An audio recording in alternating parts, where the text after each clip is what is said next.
Guarteko arte garaikide zentroan gaude, hemen diharduzulako lanean egun, ezta? Bai, hemen txenabil abuztutik, eta koordinatzen dut hemen dagoen master bat, praktika artistikoetan eta ikasketa kulturaletan, eta master horren koordinazioa egiten dut abuztutik. Historia lizentziatura egin zenuen, gero gidoigintza diplomatura esan genezake ikasketaz historialaria zarela eta bokazio zinemagile? Historiagia bokazioz ez, hori ez. Ez dakit oso ondo, inoiz ez dut jakin oso ondo zergatik aukeratu nuen karrera hori, eta zinegilea bokazio ez dakit momentuz horretan nabil, baina beste gauza askotan ere bai. Ez dut uste bakarrik, ez naiz oso jaioa gauza bakar bat egiten, inoiz ez naiz oso jaioa izan horretan, eta orduan beti ditut bi hiru gauza aldi berean egiteko, gustatzen zait horrela. Hirugarren gauza bat aipatuko dizut, politika, zerra politika zuretzako? Nik uste dut oso konplexua dela, ez? Horri erantzutea, justo orain ari naiz irakurtzen liburu bat eta nahiko sartuta nago gai hauetan pentsatzen, ez? Eta Amador Fernández Sabaterren liburu bat, eta justo berak egiten du pixkat evoluzio bat, azken urteetako evoluzio bat, eta hitz egiten du politikari buruz, eta esaten du nolabait ni oso ados nago, horregatik hartzen ditut bere hitzak. Esaten du orain arte politika askotan izan dela, edo ekinbide politikoa, esan dezagun, beti, edo orain arte izan dela 20. mendean zehar eta oraindik horren resakarekin gaude, izan dela beti zer egin behar dugu, proiektu politiko bat, hortzimuga politiko bat, helburu politiko bat, beti izan dela zer egin, ez? Eta berak planteatzen du hori krisian dagoela, ni horrekin ados nago, modu hori krisian dago, eta gehiago planteatzen du nola egin, ez, dela galdera benetan politikoa. Eta orduan ni pixkat hortik ari naiz azkenaldi honetan, azken urteetan, niretzako politika bihurtu da ezain beste proiektu bat, ideologia bat, zerbait oso tangiblea, esan dezagun txosten batean idatzi dezakezun hori, baizik eta nola egiten ditudan gauzak, nondik egiten ditudan, norekin, eta nola, eta hori bihurtu da, txosten bat baina importanteagoan etzako. Nondik batasunako zuzendaritzatik egin zenuen politika garai batean, eta horrek espetxera eraman zintuen, nola iritsi zinen zuzendaritza horretara? Garaia kalakoak ziren, oso garai konplexuak izan ziren, oso gogorrak, eta ni hasi nintzen militantzian oso gazte, mugimendu feministan, egizanen hasi nintzen, eta horrek harrapatu ninduen, harrapatu ninduen, eta orduan oso barrutik bizi izan nuen, eta oso modu intensoan. Intensidade horretan ibiltzen baldin bazinen, beti zegoen lan egiteko, beti zeuden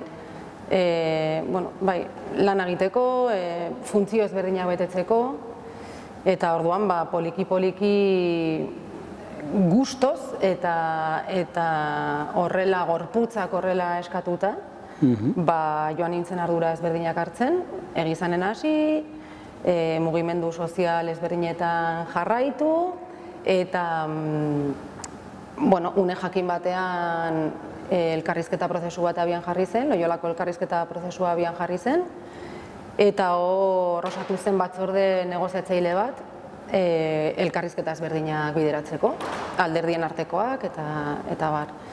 Eta hor behar zen jende gaztea, emakumeak behar ziren, gazteak, naparrak, eta beti esaten dugu... Beltza eta... Hori ez, baina puntu asko genituela ezaugarri horiek betetzen genituenak, baina horretaz gain ikustu dut bazegoela ere bai, nire partetik presutasun bat eta... Eta zergatik desagertu zara? Lehen lerro, alderdietako politika gintzaren lehen lerro horretatik? Ez dakit, ez dut oregon nahi, hori da lehenengo zera da borondate kontu bat, ez? Eta gero igual pixkat lehen esaten izunaren aritik, niretzako politika, ez dakit orain bizitzen dut, ez dakit beste leku batetik, baina bai ikuspegi ezberdin batetik, nire bilakaeraren ondorioz, ez? Eta, bueno, ez dakit, une bat iritsi zen, non buruak esaten zidan jarraitu behar nuela, konpromiso horretan jarraitu behar nuela, beharra bat zegoela, eta hori buruak esaten zidan, baina gorputzak beste gauza bat eskatzen zidan. Eta oso gogorra izan zen, nik oso modu gogorrean bizi izan dut prozesu hori, baina azkenean gorputzak agindu zuen, eta beti esaten dut eskerrak gorputza dugun, ze batzutan beste leku batzutara eramaten gaitu. Eta eskerrak zenbaitetan gorputzari kasu egiten diogun. Zure egungo ikuspegian, zein pisu dauka espetxealdiak?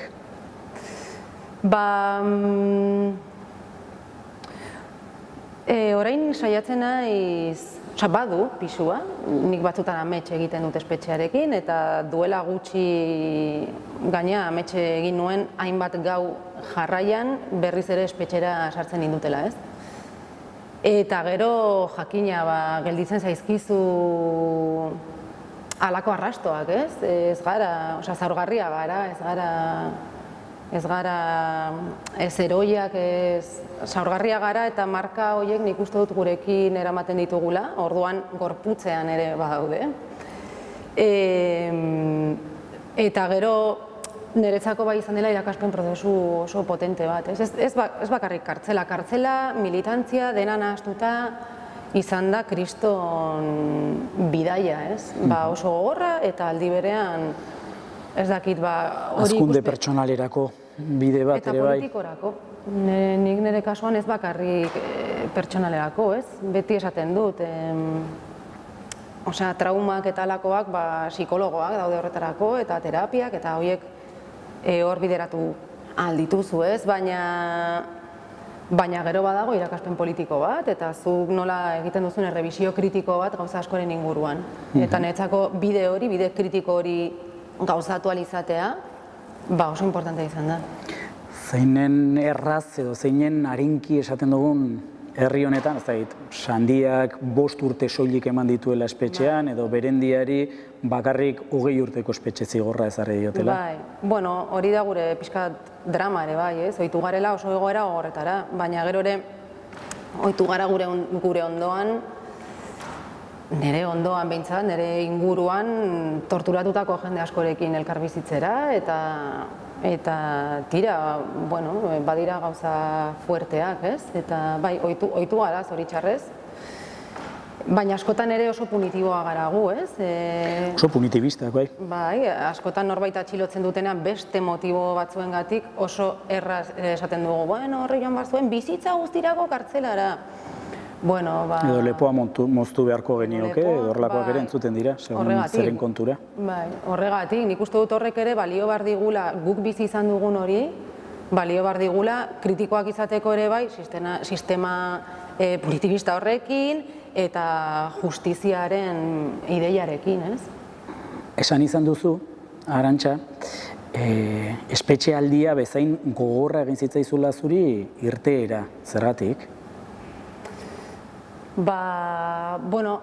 Neri oso, esan dezagun, ez nuen espero. Ze badago ere, nik uste dut, politika eta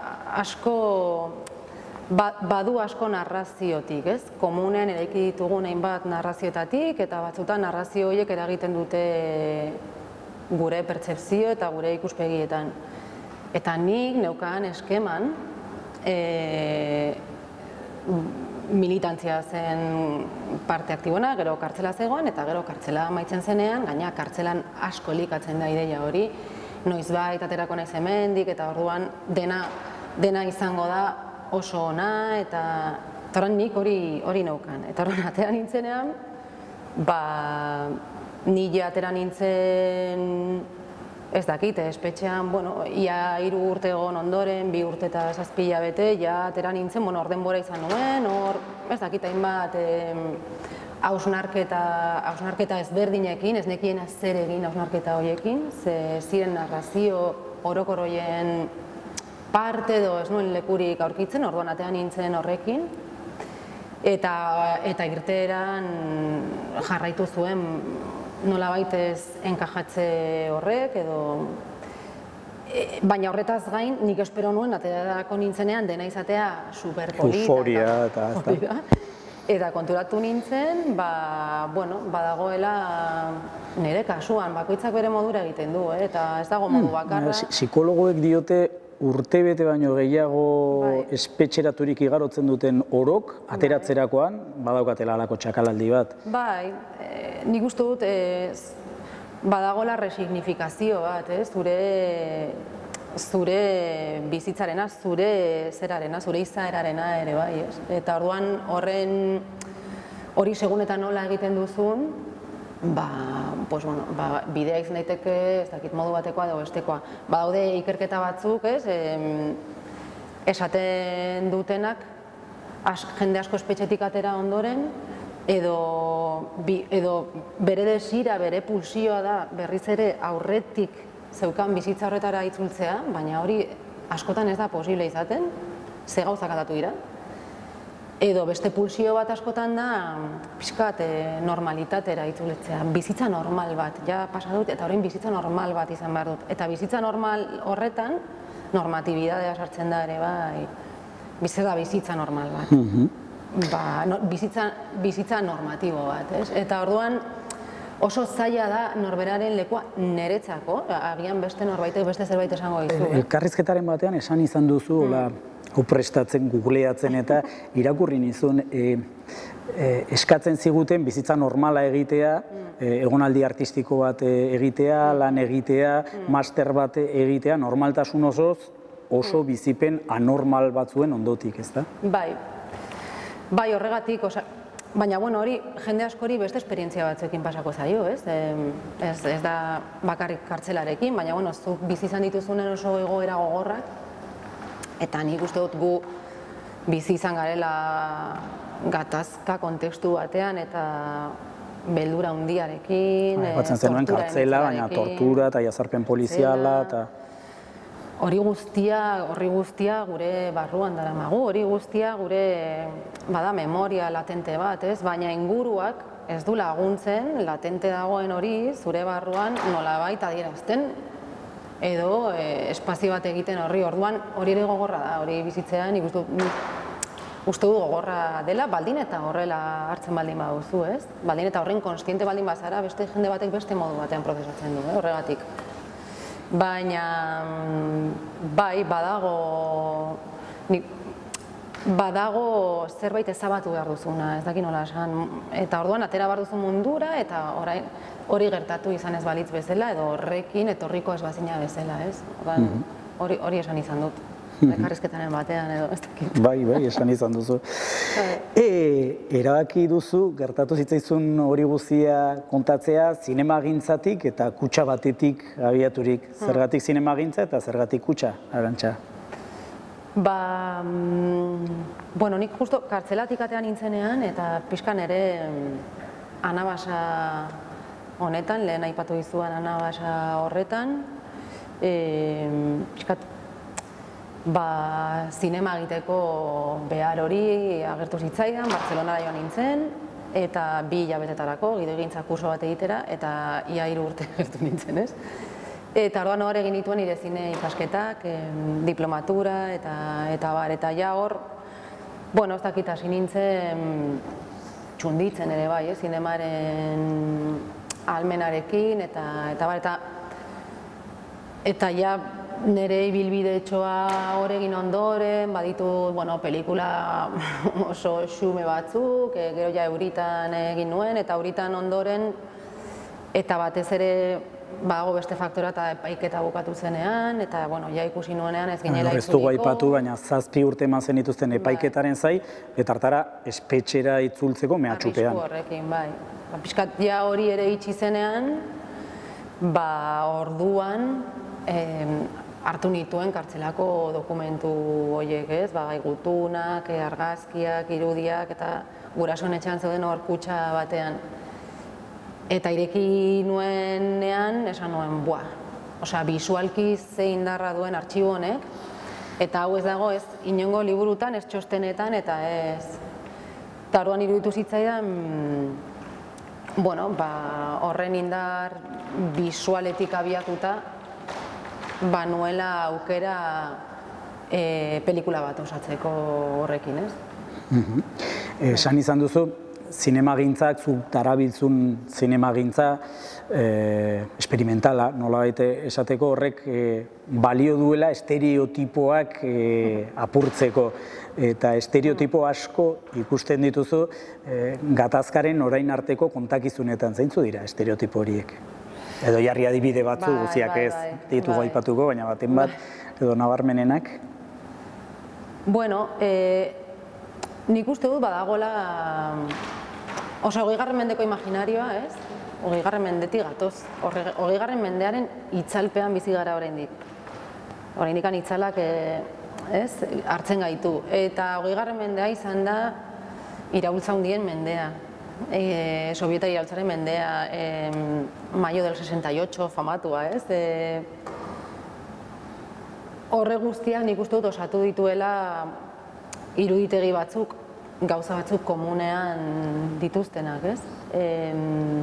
Eta Euskal Herrira, Euskal Herriko iruditegian horiek ere izan dute eragina, ez? Nire ustez orain beste momentu batean gaude, ez gaude 20. mendean, eta 20. mendeko logika asko, iraultzaren logika, borrokaren logika, antolaketa sozialaren logika, politikaren logika, konsumoaren logika, dena aldatu da. Orduan, nire ustez badago denbora guztian desira bat ezkerreko mugimenduetan, ez bakarrik Euskal Herrian, beste leku batzuetan nik ere hau ikusten dut, nolabait errepikatzeko aurreko irudiak, ez? Eta orduan, aktibatu nahi dira gaur egungo desirak aurreko mendeko irudiekin. Eta nik nire ustez, desira aktibatzeko modu bakarra da norberaren gorputzetik pasatzea gauza. Orduan, baldin eta ikusten baldin baditugu denbora guztian aurreko mendeko iraultzak eta manifak eta gertaerak eta bar, nik ez dut esaten horrek unkitu ez gaitzakenik noski unkitzen gara. Baina oso modu malenkoniatsuan, ez etorkizunera begira, ez aurrera begira. Baina unkitzetik neurri batean nire gorputzan ere esperientzia zeharkatzera urrats badago. Eta nik esatu da, urrats horren inguruan pentsatu behar dugula, nahi baldin baditugu irudi berriak edo iruditegi berriak edo ezberdinak edo kritikoak edo interpelatzen gaituztenak horiek sortu. Orduan, urrats horretan, inuitzen zaita askotan, ez gaudela prest forma batzuk abandonatzea. Zergatik, beldurra ematen digulako, edo jende jakin bati iruditegi horrek segurtasun bat ematen diolako. Eta nik pensatzen duena da, salto egin behar dela, beste norabide batzuetan. Zure pelikulan, nahi zuzen ere, iruditeria, irudiak izan dira erronka bat, izan ere, kontatu nahi duzuna, 1918 gau pelikulan da, espetxaldiko esperientzia hori, ezkutuko mundu bat, eta erronka izan da, ze irudirekin kontatu, ikustarazi, ezkutuko mundu hori, ez da, obsesio bat bihurtu omen da zuretzako denbora luze xamarrean. Izan da oso prozesu luzea eta oso ez egonkorra ere bai, ez? Abiatzen nintzen kartzelako gutunetatik eta kartzelako argazki artxibotik eta bar, baina, bueno, ez dakit, hori izan balitz bakarri, barban igual liburu bat idatziko nuke eta ilustratuko nuke, gutunekin edo irudiekin, ez? Baina nik beste zerbait, beste buelta batekin enbilen buruan, ez? Beste zerbaiten bila. Orduan, egin duan ariketa, eta kostatu zaidana desente, egin duan ariketa izan da batetik badago artxiboaren berrikuspen bat, eta hor irudiekin lan egin dut. Batetik nik baditut argazki batzuk kartzelan atera zizkiatena, ze kartzelan tarteka baduzu aukera segun eta ze kartzelatan baduzu aukera instituzioak ematen dizu aukera hori, etortzen argazkilari bat eta ateatzen dizu argazki bat patioan muruaren kontra, ez? Eta, bueno, daukazu zure familiari edo lagunei, edo argazki hori bidaltzeko aukera. Orduan banituen, halako batzuk, eta, bueno, hor esaten jo, zenba detaile dauden argazki hauetan, ez? Espetxeaz hitz egiten dutena oso modu bisualean, ez? Badaude keinu batzuk, badaude iskinetan, muroa, badaude hainbat gauza daude, eta netzako horien berri ikuspena izan da lan bat. Eta gero banituen kanpokoek bidaltzen dizkiaten argazkiak. Eta pixkat horiei ere buelta bat eman diet, ez? Nola dagoen ere zu barruan bizitzen ari zaren egoera oso zaila dena esplikatzen. Eta impotentzia handia da presoak duena. Gauzak ezin dituelako kontatu, esan ezineko mundu batean zaude, ez dakit nola esan ezin daitezkeen gauza asko dituzu, besteak ulertuko ez dituen gauza asko dituzu, orduan hor badago impotentzia bat, eta orduan pixkat impotentzia horren inguruan ere bai landu dut. Kanpokoek bidaltzen zituzten irudiek eta pixkat barrukoaren arteko pixkate hori. Eta gero egin duana izan da beste leku batera joan, eta orduan pentsatu nuen nondik filmatu ahal nituen irudiak nahi baduzu kokatzeko hain kanonean hain politikoak ez diren irudiak. Hau da, ez? Ez irudia hain ezagunak, hain guretzako hain asoziatuak politikara, eta orduan hor, esan nola joan naiteke justo kontrako lekura, ez? Eta orduan pixkat hori egin dut, eta beste irudi batzuk filmatu ditut, batzuk aktoreekin, eta...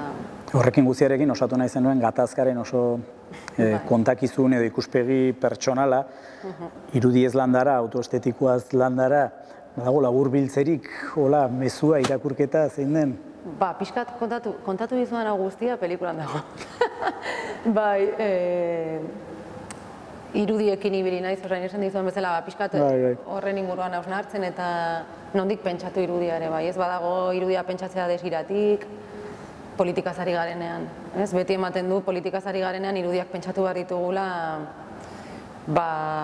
simbologia jakin batetik edo sortu behar dutela unkidura zehatz bat, ez? Nik ez du bilatzen unkidura hori aktibatzea, ez du nahi interesatzen bat ere.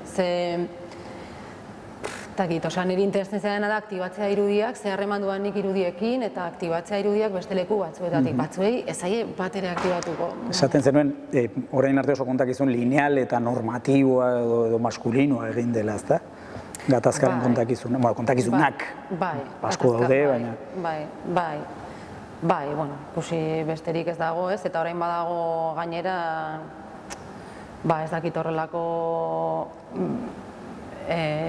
historia, ezagutu ez diren historia batzuk berreskuratzeko apustua edo borondatea, batez feminismoak egin duen irakurketa kritikoari esker, ez? Hor, Euritan pelikula aipatu duzu lehen, Irati Gorostirekin zuzendu zenuena, tartan hori egiten zenuten, ez da, azpimarratu Euskal Herrian historikoki zer nolako ekarpena egin duten hainbat emakumek militantzian? Bai, egiten genuen, hori Irati eta biok egin genuen prozesu bat ere oso polita, oso raroa. Malagako festivalean programatu gintuztenean, Malagako festivaleko programatzaileak aurkeztu zuen pelikula eta esan zigun, hola aurkeztu zuen Euritan, en plan, chavalas, vaya película más rara, eso ha salido. Hori izan zen. Hori programatzailea, esan edo etzen butaketa. Orduan, hori. Baina, bai, hor egiten genuen, abiatzen ginen, militantzian aktibo eta ez hain aktibo, baina, militantzian egon ziren emakumeek nola ikusten zituzten zine militanteak ekoizutako irudiak. Eta horren jartzen genizkien pelikula ezberdinak, ez?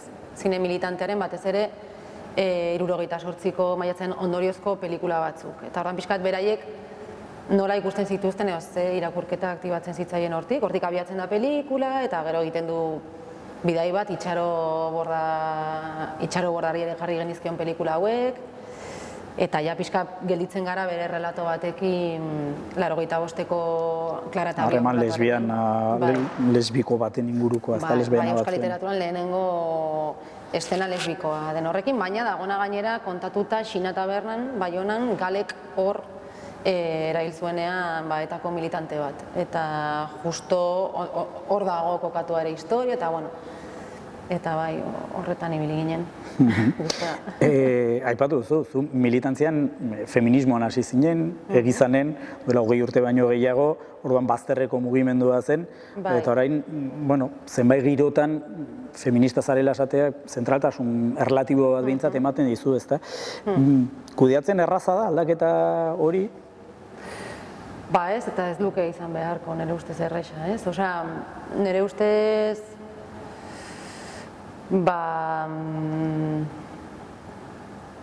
ez dakit, justo asteburuan egon nintzen feministaldian eta egia da alucinantea da ze produkzio teoriko eta praktiko eta ezagutzaren aldetik ze produkzioa dagoen une honetan feminismotik datorrena ikaragarria da. Eta hori gure garaian guk ez genuen, guk egizanen egiten genituen Iruñan preservatiboak saltzen ez dituzten farmazien mapa eta egiten genituen kontzentrazioak farmazia hoien aurrean opusaren kontra, eta pixkat hor oso gurea zen, oso ez dakit nola esan, ekintzailea, ez? Horia, oso ekintzailea, ez? Eta orain badago hori, baina batez ere dago nahi bada epistemologiaren aldetik eta ezagutzaren aldetik ikaragarrizko iraultza eta horrek posoak utziko ditu, oraindikan, hor gaude, ez? Aldaketa horietan eta ia iristen ari zaigu pixkate mundu ikuskera eta ikuskera kritikoak nola eraldatzen ari diren horri ezagutza horri esker, ez? Baina, bai, kudeatzen zaila da eta gero nik ikuste ditu, ez dakit, tik ezberdinak ere aktibatzen direla, ez? Mugimendu handi guztietan egon diren bezala, ez? Eta dira, sortzen dira lidergoak, sortzen dira tendentziak, sortzen dira mugimenduaz bere bizitza eta bere zera egin nahi dutenak, eta pixkat hori nik uste dut hori kudeatzea esaten duanean zailago izan beharko lukela, esan dut kritikoagoa izan beharko lukela, ze arrisku horiekin bizi gara eta horiek modu kritiko batean ere aztertu behar ditugu, nik uste dut batzutan aztertzen direla eta egiten dira horren inguruko hausnarketak eta beste batzutan ez hainbeste, ez? Aizu talen, ahaztu intzait galdetzea kontu bat, 918 gau dira eta ez 918 egun, zergatik? Hor badago historia bat, ez, niri asko eragin zidan ere pelikula pentsatzeko orduan, eta izan zen traslado batean, ez dakit, Mekotik epaitegira, edo, ez dakit, alako traslado batean tokatu zitzaidan emakume batekin, Venezuelako emakume batekin, eta esaten zidan berak behin bisitatu zuela ere epailea eta epaileak esan ziola, aizu, ni badaki zer den kartzela, ze epaile moduan joan naiz askotan, eta orduan berak esan zion, ez ekibokatu. Kartzela zer den jakiteko, kartzela lo egin behar da. Eta horren iruditzen gaua badela modu bat, ezagutzaren beste modu bat, ez? Gauean gauza asko pasatzen dira, egunean zehar pasatzen ez direnak, ez? Eta gaua da, ez dakit, mamuen ordua, gaua da deskubrimenduen ordua, eta, ez dakit, iruditzen zitzan gaua interesgarriagoa eguna baino. Eta 918 gau horien berri ematen duen pelikula hau, noiz estreinatzeko asmoa, sindemia edo pandemia honen erdian? Bai, pandemiak eragiten ari digu, eta oraindik ez dakigu argin non estrenatuko dugun, gure asmoa da hemendik gutxira izatea. Badakigu Donostiako zinemaldian egintzen dutela Work in Progress, hau da, amaitu gabe sekzio horretan, Work in Progress Europa horretan, egintzen dutela halako aurkezpen bat, badakit programatzaileak bazirela zinemaldi handietakoak eta harrera ona izan zela, hori esaten aldugu. Bai, hori esaten aldugu, bai, harrera ona izan zuen, eta horrekin oso pozik gaude egia esan. Eta zinema esperimentala izan da, estreinaturik ikusiko dugu zinemaleku arruntetan edo ohikoetan, komertzialetan? Ez dakit, egia esan hori esan beharko dute zinemaren industria dabiltza ez, zinemaren industria da benetan monstru handi bat, eta ja erabaki horiek beste leio batean, beste leiatila batean daude. Arantza Santesteban estimatua dago. Eskerrik asko. gaurkotasuneko gaiak poltsikoan. Aldizkaria ostiralero doan eskuko telefonoan eta tabletan. Deskargatu aplikazioa. Egin txap, irakurri, ukitu, ikusi, entzun.